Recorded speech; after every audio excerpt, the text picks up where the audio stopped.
Morning, everybody.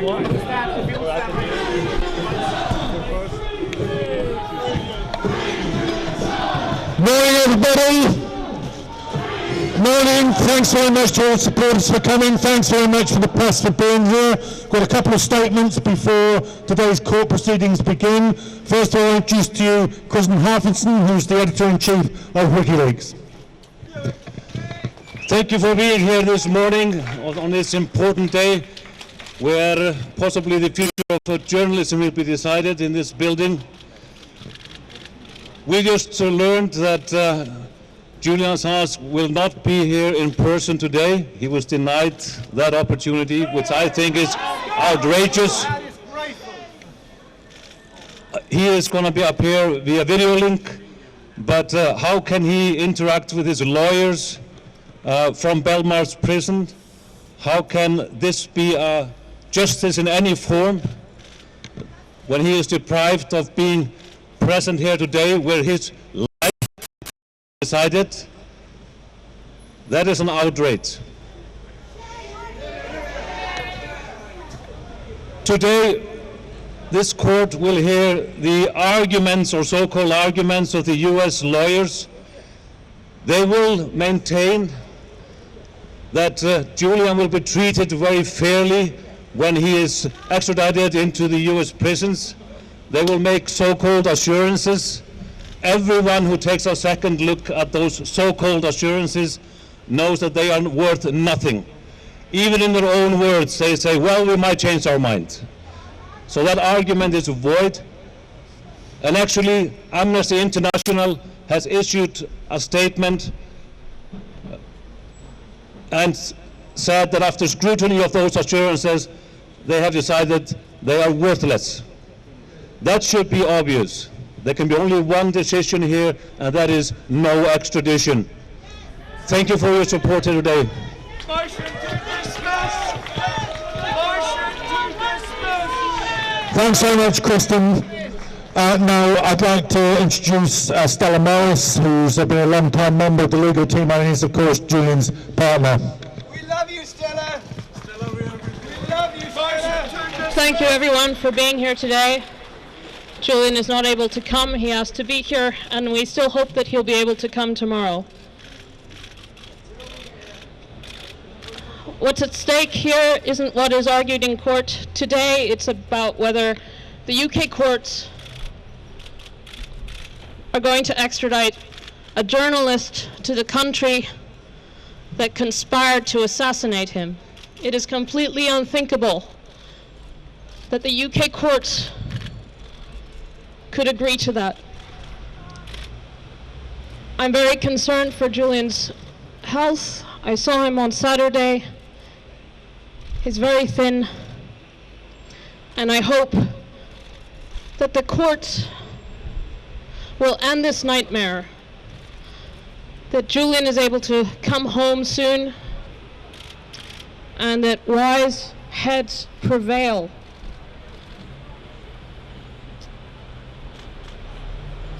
We're very concerned that he's not able to be here, to be able to give instruction to his lawyers, to be able to ask for clarification about the goings-on in court.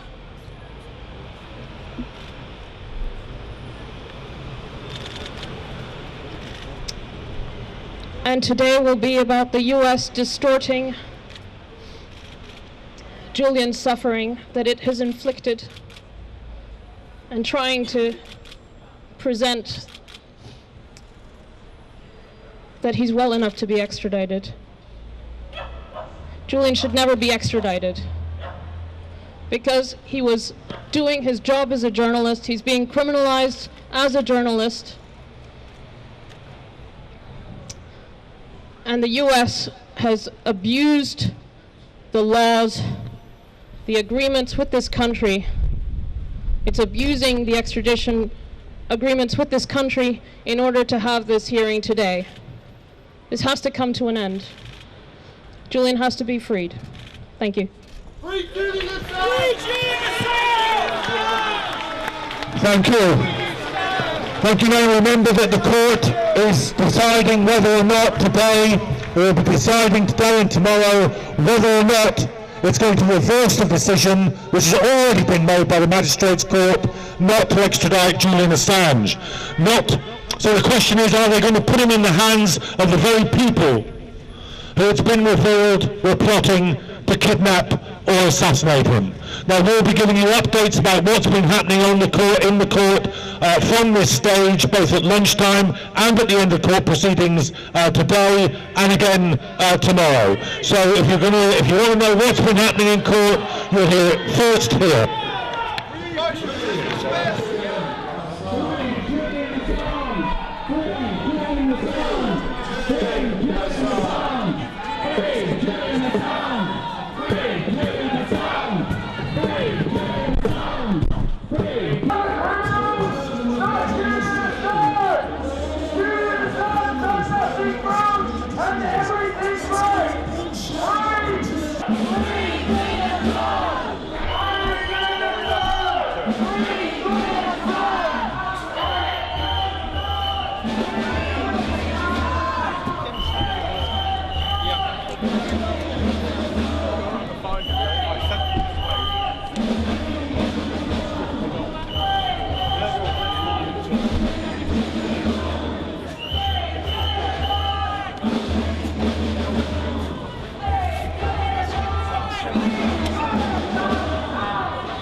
I'll take you now. Sorry, I'll take you now. Sorry? Where is it? Yeah.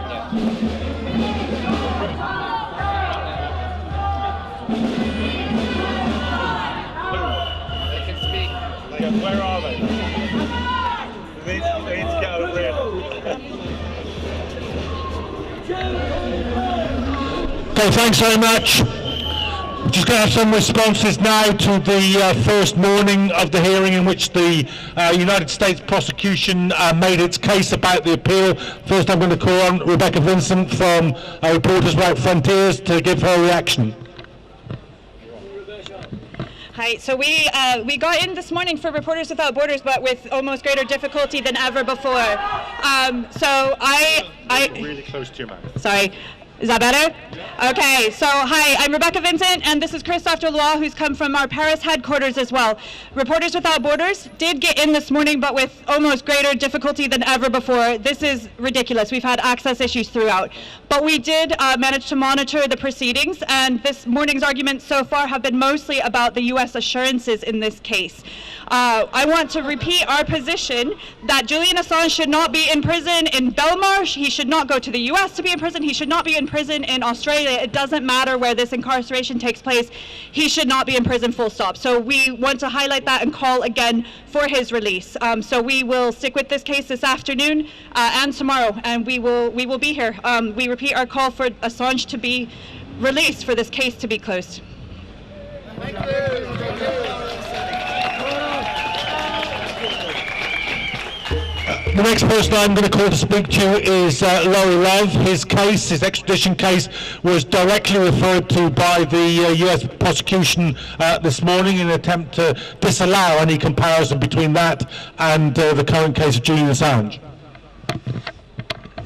Hello, thank you for being here to hopefully participate in some justice and not a travesty or injustice. And as referred to, I'm here as a survivor of this extradition ordeal, a survivor because it was found in circumstances practically identical to those in this case, that it would be unjust and oppressive to subject somebody with mental health complications that, in the opinion of a medical professional expert witness, would result in their being at risk of suicide, to the inhumane, oppressive, frankly degrading conditions of the United States detention system, with specific reference to certain things that were roundly denied without further evidence by the barrister for the CPS today, such as that it is possible to give adequate treatment for suicidal people, suggesting that one could get therapy once a week, when it was witnessed in my case that in an institution of up to 60,000 prisoners, there was one qualified psychiatric professional to deal with them all. Furthermore, it was argued that I shouldn't be here, that I should be already in a concrete box in the United States, or dead from having been put in a concrete box in the United States, because a judge shouldn't consider the risk of someone's suicide in the future based on future conditions that they would be subject to, that they can only consider that risk based on their condition now.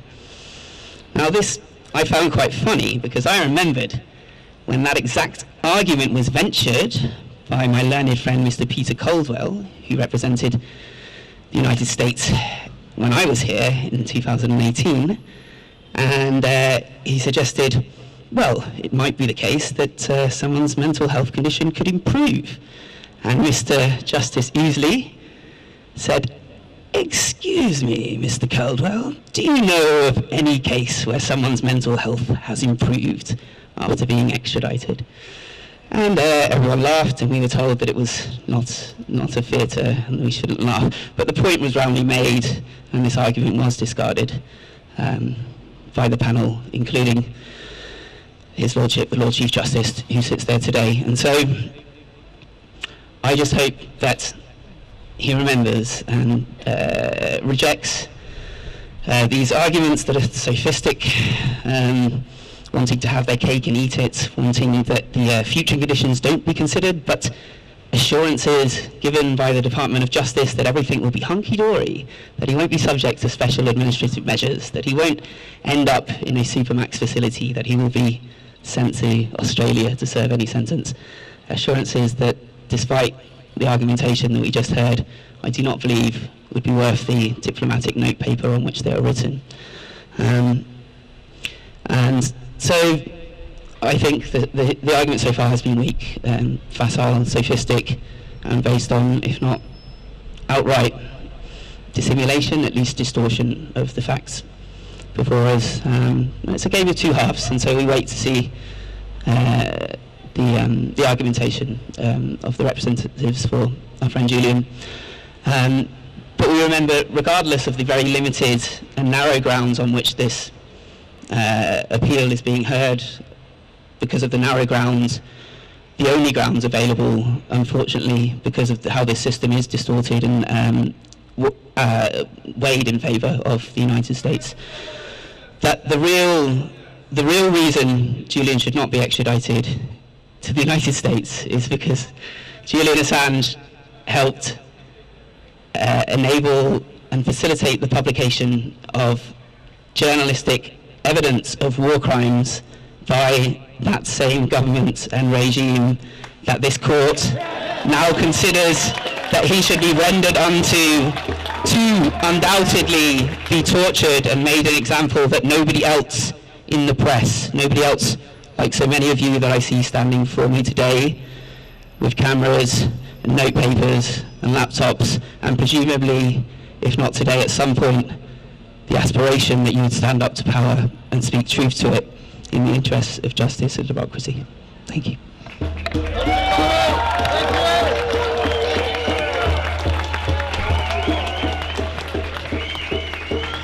Thanks very much, Laurie, and I'd like Kristen Harbinson, the Editor-in-Chief of WikiLeaks, to make a few remarks.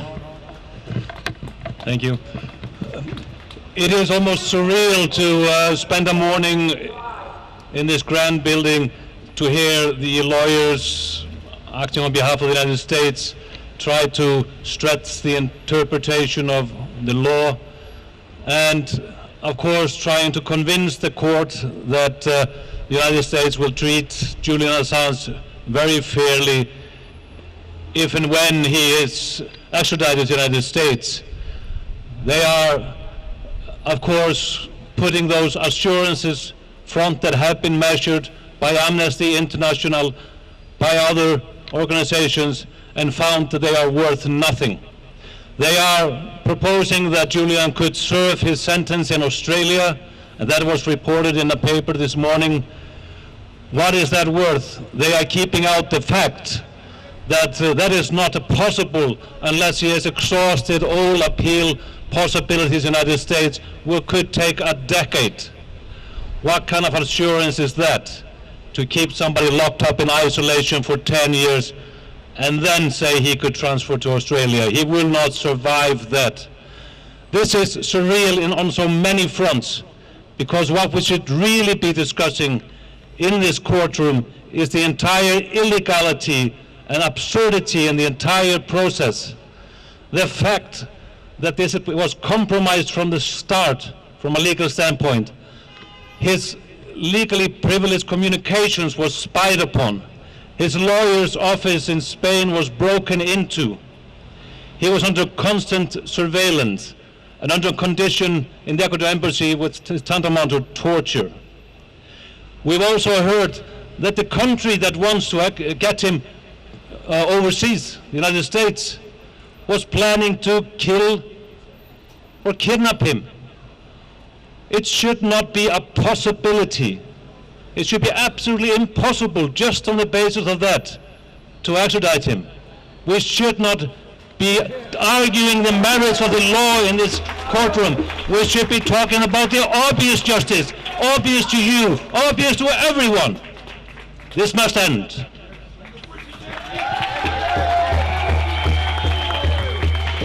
Thank you, Kristen.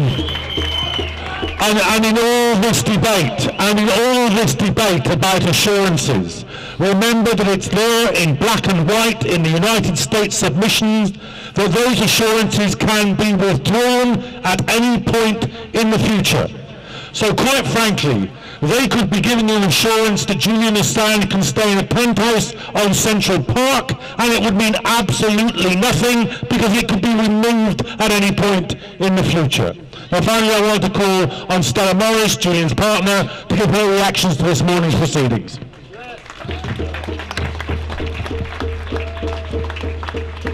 Hi everyone. Julian appeared over video link for a little while, and everyone who saw him saw what I had witnessed on Saturday, that he is in a terrible state. He's extremely thin, and it's shocking, frankly, that that he's in this state.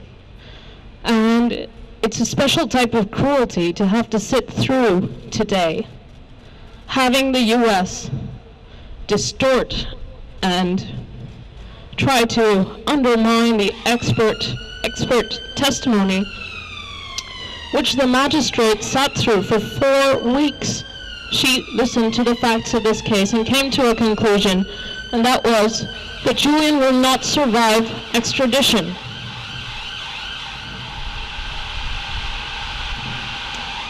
That ordering extradition in this case is tantamount to killing him. And for every day that passes, the longer this takes, the closer Julian is to death. This morning we heard how the U.S. promoted its so-called assurances. These are not assurances at all. They incorporate within them the caveat that they can change their mind any time and put him under SAMS and ADX Florence, which is a specific conditions that they've outlined in the assurances. But they're not worth the paper they're written on, and that's because the U.S. has multiple ways of isolating prisoners. On any given day in the United States, there are 80,000 prisoners in solitary confinement. Only 50 of those are under special administrative measures, and only 500 of those are in ADX Florence. The remaining 79,500 people under solitary confinement are not in ADX or SAMS. So what are we even talking about? We're talking about a journalist who is being prosecuted for his work because he exposed the crimes of the country that is trying to extradite him and the country that conspired to assassinate him. If this were Jamal Khashoggi, would the UK courts even get this far? in extraditing him to Saudi Arabia. Our laws have to mean something. The principles of democracy, of an open society, of a fair society, have to mean something. And if they mean something, they mean that Julian cannot be extradited in this case. The U.S. is using these courts, abusing these courts, to further its political persecution of a publisher who was doing his job. And in doing so, it is creating a precedent for all of you and your colleagues that can be used by the United States in the future or by any other country that is paying attention and going to pursue their dissidents, their journalists in the same way. This has to end. Julian has to come home. We have to be able to live freely.